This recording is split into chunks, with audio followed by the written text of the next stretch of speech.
Time for this on Off Script.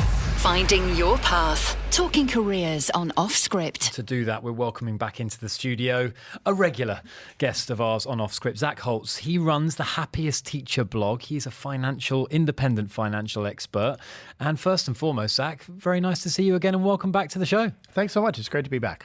We've got a couple of topics that we want to touch on. And if you've got a question for Zach, now is the time. He's going to be with us for the next 20, 25 minutes or so. If you've got a question for him, 4001 to get it in on anything finance related. But we wanted to ask you about this concept of FIRE, that being financial independence, retire early.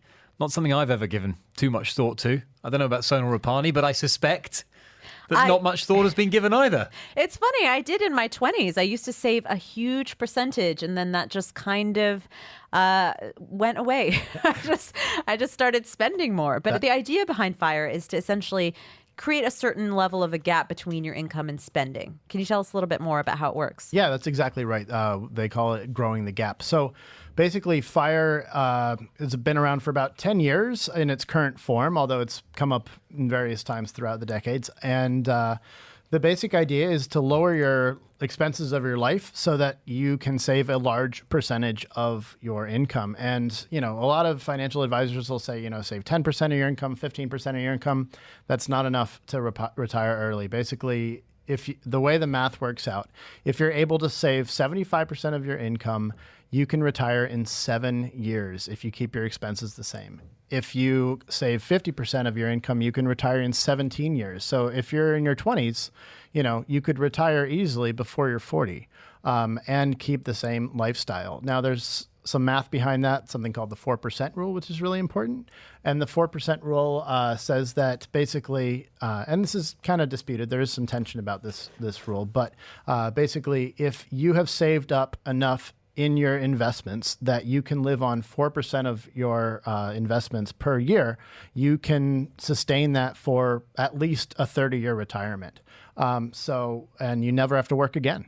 You can pursue whatever passions that you want. You could do, lie on the beach for 30 years. You can go volunteer your time. You could, take care of your parents or do a better job raising your kids because you have more time for them. The possibilities are endless because you are financially independent. And we were talking about how this is related to percentages. It doesn't actually matter, you were saying, about how much you make. Totally. So tell us more about that. But also, I would think that regardless of, and the idea being that if you make a little bit less, your lifestyle expectations, your spending is a little bit less anyways. But I would imagine that would change over the years as you get older. You have additional health expenses or your expenses will grow. It can, but they can also go down. There's a lot of different studies on this topic as to whether your expenses in retirement will go up or down. I haven't really seen a definitive answer because a lot of times when you're retired, you have times to do the things that you would usually pay other people to do. Like you can cook for yourself now and you don't have to go out to eat as often. You can fix the things around your house that you would, pay a contractor to fix. You can travel in off-season time so your vacations are cheaper. So there are a lot of ways in which after you're retired, your expenses do decrease. Also, it costs a lot of money to work, right? It costs a lot of money to commute. It costs a lot of money to have the right wardrobe. It costs a lot of money to do the networking events. It's not free to work. So those costs are also gone. So like I said, it can go up and go down. If you need a lot of money to entertain yourself in very high cost experiences, then yeah, it can absolutely go up. But if you know what enough is for you and you know how to entertain yourself in often more community building and soulful ways, you don't have to raise your expenses as much. Now, healthcare costs are absolutely valid, and there's a lot of ways around that too. As an American, that's something we have to think about a lot, especially if we live in America, because our healthcare system is, well, there's lots of four-letter words for it, but it's definitely one of the more challenging in the world, shall we say. And so a lot of people have gotten around that by what they call geographic arbitrage, which is retiring in another country. That's what I personally plan to do, because if you go to a country that has better, cheaper healthcare, it can be much, much cheaper. So I know that some people right now are doing it, and it's only costing them $1,500 a year for healthcare in any other country besides America when they're retired. Whereas if they were in America, it could cost them 10 times that easily. What if your goal is not necessarily to retire? I'm just, for me personally, Sure. work is important and it's an important part of my life, Yep. and it makes me feel like I'm contributing and that kind of thing. If you didn't have any notion that you'd want to retire before, say, 60, Yep. Is that a problem? Or? No, not at all. I'm in the same boat. I love being a teacher. That's why I'm called the happiest teacher, right? It's what I get out of bed in the morning. It gives me purpose. It gives me community, which are two of the main factors that allow for successful retirement.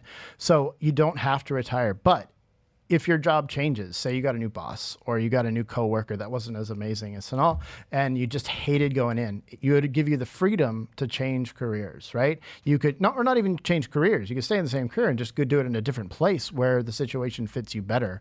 And you still have that community and that meaning and purpose in your life. You don't have to give up work. You can just often use it to get out of the parts of work that you don't like.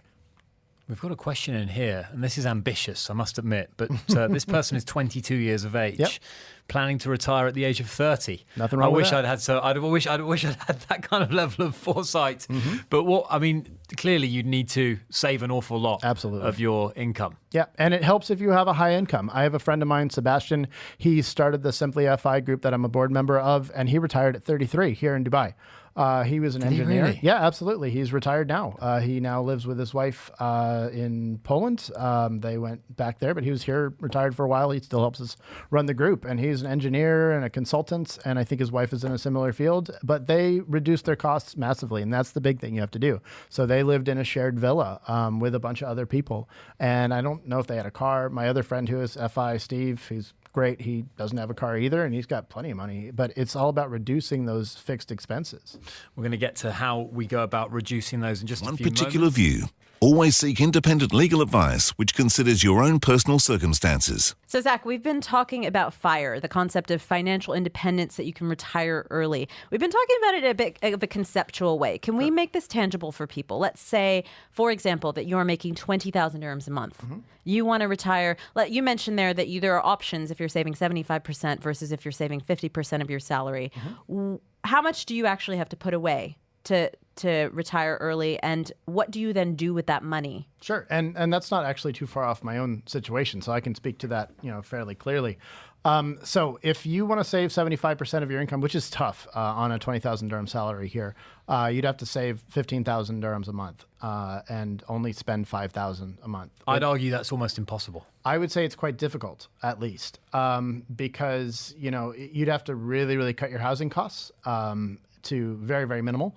And that can be done by sharing a room, something like that, or sharing a flat, or having a couple extra bedrooms in a place you buy and having other people pay your mortgage. That's called house hacking, and that's a very popular option. I know people that do it here. And so there are ways to get your housing costs down. The other is transportation. Live close to where you work so you can walk to work. It's a heck of a lot better than spending on cars. My car is my number one expense, and I don't even have like a super fancy car. And if you actually calculate how much you spend on your car, it's a huge chunk of your income. And the other one's food. So if you can lower your food costs, batch cook, have more vegetables in your life and less protein, or less animal protein at least. All these can really, really cut down on your food. I've gotten my food budget down now to about $250 a month. It's just me, but that it's definitely possible, and I'm eating better than I ever have in my life. And this would obviously necessitate going out almost never. It depends. In terms of going out for meals, because they're obviously expensive out here. They certainly can be. Absolutely. I think a much better option is having people, if you want the social aspect of eating, which is a huge reason that we do it, have people over, cook for them, or do a potluck. And that way everybody can contribute, and it feels good to contribute. And at the same time, you can still have that experience of being social and eating really good food. Now, you don't have to never go out, but you have to make it special. The more you do something, the less value in return you get from it. If you have one piece of chocolate cake, it's great. If you have to eat the whole cake, it gets really old and uncomfortable, right? And any experience is like that. Going to brunch every now and again is great. If you do it every week, it gets really repetitive. Yep. And now, so once you have made those cost cuttings, you've managed to save a certain amount. Yep. What do you actually do with that money? Because, of course, that is important to be able to make that retiring. There's a couple different financial paths. And again, I'm not a financial advisor. I'm not certified that. I'm a teacher. But the most common way in the FIRE movement are index funds. And that's something I brought up in another episode as well. Index funds, of course, are things that you buy that own a piece of all the companies in the stock market, depending on which one you get. And basically, you need a percentage in the stock market or a percentage in the bonds. You can do it with two different funds. And as long as you put it in there and keep doing it regularly, and you don't freak out when the markets go down like they did yesterday because of my wonderful president, you can then, retire fairly simply. There's a great book on it called The Simple Path to Wealth by J.L. Collins. It's very easy to read. He also has a stock series that has basically the same information if you don't want to spend the money on the book. You put it in index funds, or you can. The other route is very common is real estate. You get rental properties that people pay off, and as long as you choose a good rental property that has good financials, you can make cash flow every month, and you build those up over time. And by the time you're ready to retire, oftentimes for a lot of people, real estate's faster than index funds, because index funds on average over the course of the stock market have returned about 10% per year. But that's not guaranteed. You could go into recession. You can't really control the index funds as much as you can control a personal business that you would run in real estate. And we're talking about doing this for most people to retire by a certain age in their 20s and 30s. That is the one time in life probably that you least want to be frugal. Sure. Yeah. You want to go out and enjoy different experiences. I mean, what would you say to that? I would say that you need to have some of those experiences, but I'd go back to the idea that what do you want more? Like, there's the idea of the big freedom versus the little freedom. I just actually put an article about this out in the National. And so there's this great quote that discipline equals freedom, right? And it's hard to be disciplined when you're young unless you have this sort of higher freedom that you're looking for. And if you're looking for this financial independence, that is a higher freedom to be able to pursue what you want. And sometimes that means that you're disciplined in the way you pursue your going out and being crazy. And again, when you're younger, it's hard. That prefrontal cortex in your brain isn't as developed, so that it makes long-term decisions a lot harder to make. It's harder to think of yourself in the future than it is to think about your immediate pleasure. There's no doubt about that. That's why this isn't for everybody. But what I would recommend is still have those experiences, but do them more rarely so that they're more special when you do it. Don't go out to eat every day. Go out to eat when it's a special occasion, when you really, really, really want to go out to eat. Don't just go out because you're bored and don't feel like cooking. It's a philosophy, isn't it? Yeah, it's a absolutely. mindset. It's all about mindset. 4001, if you've got a question for Zach, he's going to be with us for the next few minutes. Financial advice, if you've got a question, get it in there. We've got the author of the Happiest Teacher blog in studio with us, Zach Holtz. It's just coming up to 10 to 6 on your Wednesday evening. My friend Barry has been in touch, Zach. Hey, Barry. He's asking, is assuming one of your children will be a rich professional athlete considered to be sound financial planning?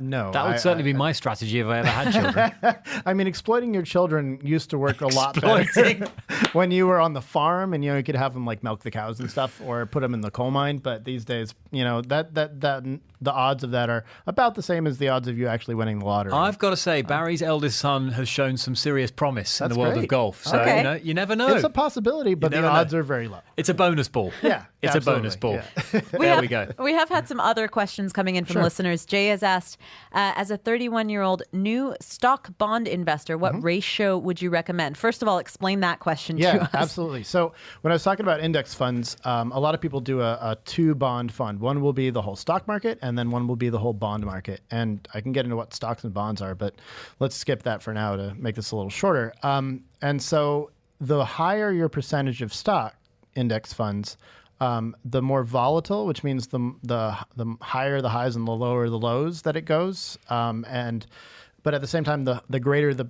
long-term returns usually are. And the book I referenced earlier, J.L. Collins, The Simple Path to Wealth, which is a great book, and he's a great guy.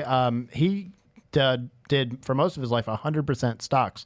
For me, that's too risky. I couldn't sleep at night if I had my whole portfolio in stocks. So what you do is you have a percentage of bonds to sort of level it out a little bit, so that you'll still have the money invested and it'll still be giving you a return, but it will smooth the highs and lows so that you don't drop by 40% overnight when something crazy happens. And so, for a 31-year-old, it depends on what your timeline is for when you want to retire, but there's a couple of rules of thumb. The old school rule of thumb was 100 minus your age should be your percentage of bonds. So for him, that would be 69% in stocks, 20 or 31% in bonds. Now, the newer rule with people living longer is 120 minus your age. So for him, that would be 9% in bonds and 91% in stocks. For me personally, I do about a 75-25 mix with some real estate thrown in as well.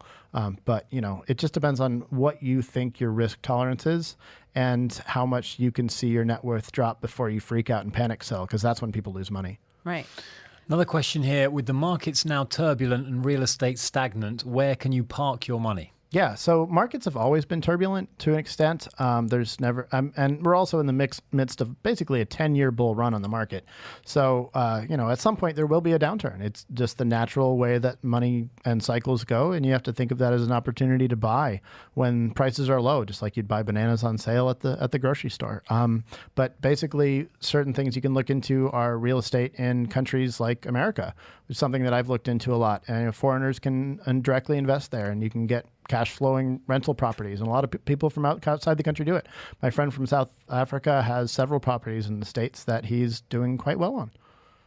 And now, another thing that we wanted to talk about a little bit was making those kind of transitions in your life. Let's Sure. say that you are not in a great job situation. You want to leap from it, or you feel just insecure. There was some research that came out earlier this week from McKinsey that caught our eyes about just a very high level of concern around job security across the region. About 80% said they're changing their spending behaviors due to anxiety around potentially losing their jobs. That's a really high proportion. So for those who are feeling unstable in their current jobs, and let's say this is the first they're hearing of fire. Sure. What should they be doing now to prepare for this situation? Well, as an overall statement, I think most people could afford to change their spending habits and probably need to, for a lot of reasons. Our savings rate's far too low. And, a lot of our consumption is contributing to massive environmental damage around the world. So consuming less is probably a good idea for lots of reasons. But basically what I would recommend is, depending on your field, having between 3 and 6 months of your monthly expenses saved up. And once you hit that number, and I do even more than that. I have it about 8 to 10 months. But as a teacher, I know I can find another job fairly easily if something happens. But I know that for certain other fields, like if you're a freelancer, you might want even more than that, because freelancers, their income's up 1 month and then they might not have an income for 3 months. And that's really tough. But yeah, you have to have that cash cushion in order to be safe. And then you need to lower what you need. The human specimen, we are very adaptable. We can get used to almost anything. There's that great study that shows that whether you win the lottery or you become a paraplegic, within 6 months, you're back to pretty much the same level of happiness, right? So we're able to adjust to almost anything and get back to who we are as a person. And so, if you can cut back on costs, even if you think it's going to be a little bit of a sacrifice, I bet that you could probably get used to it. Right. And now, what about people thinking about going back for further education? Sure. I'm going to speak a little bit about personal experience. Yeah. Throughout my 20s, like my mid to late 20s, kept thinking I'd go back for my master's, but I got so overwhelmed with the thought of both giving up my income at the same time and then having to pay those expenses. If you're thinking about this, what are some ways that you can go about this that you would recommend? Any strategies to deal with this financially? Sure. I mean, I did the same thing. When I graduated from university at 21, and then I went out in the job force and realized that I needed to get my master's to get where I wanted to go. So I came back and I did my master's, and I worked at a charter school, working about 70 hours a week and taking classes at the same time. And it was hard. It was probably the hardest year and a half of my life. So sometimes there's no shortcuts. And I did come out with debt even still on top of that.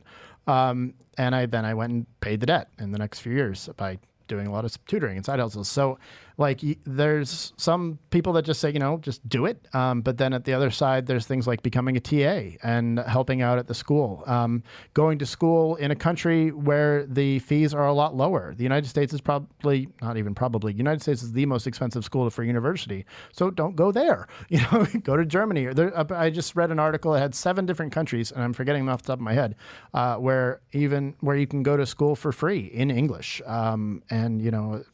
So there are places around the world that have free higher education. And one more scenario I want Sure. to put to you in terms of transitions. Let's say you want to invest in a new business idea. It involves going pretty much all in. You have to spend a lot of your savings, but then it doesn't work out. You're left a little short.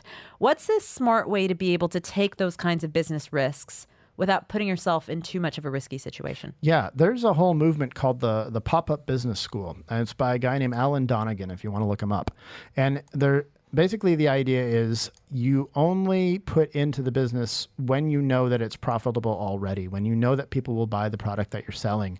And so that it lowers your startup costs significantly. If you think you have to go out there and get $1 million office and a huge inventory and overhead, yeah, it can destroy you financially fairly quickly. But there are other ways out there to start businesses for very little amount of money, and they work. They've been going all around the world doing this sort of classes and teaching people how to do it. We are out of time. But listen, Zach, thank you so much. Absolutely. If you want to follow a bit more from Zach, thehappiestteacher.com, that's where to find you. That's where to find your musings. Yep, and Facebook as well, The Happiest Teacher on Facebook. The Happiest Teacher on Facebook. Zach, listen, we'll get you back in very, very soon. Thank you so much for sparing some time today.